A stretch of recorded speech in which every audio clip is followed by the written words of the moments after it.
சிறகடிக்க ஆசை சீரியல்ல அடுத்து வர எபிசோடில் நம்ம முத்து இருந்துட்டு நம்ம வித்யாவுக்கும் முருகனுக்கும் வந்து வீட்டில் விருந்து கொடுக்கலாம் அப்படின்ற மாதிரி மீனா கிட்ட பேசிகிட்டு இருக்கிறத விஜயை கேட்ட உடனே அவங்களெல்லாம் வீட்டுக்கு கூட்டிகிட்டு வரக்கூடாது, இது என்ன சத்திரமா கண்டவங்களாம் வந்து சாப்பிட்டுட்டு போகிறதுக்கு அப்படின்ற மாதிரி வந்து சொல்லிடுறாங்க.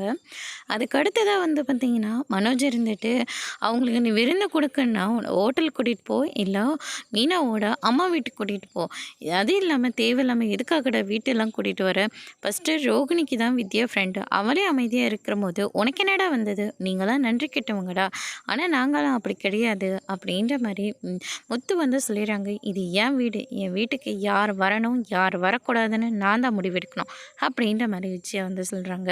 உங்களுக்கு என்ன இப்போ இந்த வீட்டுக்கு அவங்க வரக்கூடாது, இப்போ நான் சொல்கிறது கேளுங்க, இந்த வீட்டில் மீனா வந்து எனக்கும் என் அப்பாவுக்கு மட்டும்தான் சமைக்கவா, உங்களுக்கு வேணா நீங்களே சமைச்சிக்கோங்க அப்படின்னு சொல்லிட்டு நம்ம முத்து வந்து சொல்லிட்டு அங்கேருந்து போயிடுறாங்க. விஜயா இருந்துட்டு உன் பொண்டாட்டி சமைக்கலன்னா நாங்கள் யாருமே சாப்பிடாம பட்னியாகவே இருக்க போகிறோம் அப்படின்ற மாதிரி விஜயா வந்து சொல்லிடுறாங்க. அதுக்கு அடுத்ததாக ரோகிணி இருந்துட்டு ஐயோ தனியாக வேற போக போகிறாங்களா, அங்கே போய் நம்மளை பற்றி ஏதாவது உளறி வச்சா என்ன பண்ணுறது அப்படின்னு சொல்லிட்டு வித்யாவுக்கு ஃபோன் பண்ணி அவங்க உனக்கு ட்ரீட் வைக்க போகிறாங்களாம், அதனால் நீ என்னை பற்றி என்ன கேட்டாலையும் எதுவுமே சொல்லக்கூடாது அப்படின்ற மாதிரி வந்து சொல்லிடுறாங்க. என்ன அவங்க விருந்துக்கு கூப்பிட்ருக்காங்க, நாங்கள் போக போகிறோம், நாங்கள் சந்தோஷமாக இருக்கிறத தான் பார்க்க போகிறேன், உன்னோட கஷ்டத்தெல்லாம் என்னாலலாம் சுமக்க முடியாது அப்படின்ற மாதிரி வந்து சொல்லிடுறாங்க. அதோட இன்றைக்கான எபிசோட் முடிச்சிருக்காங்க.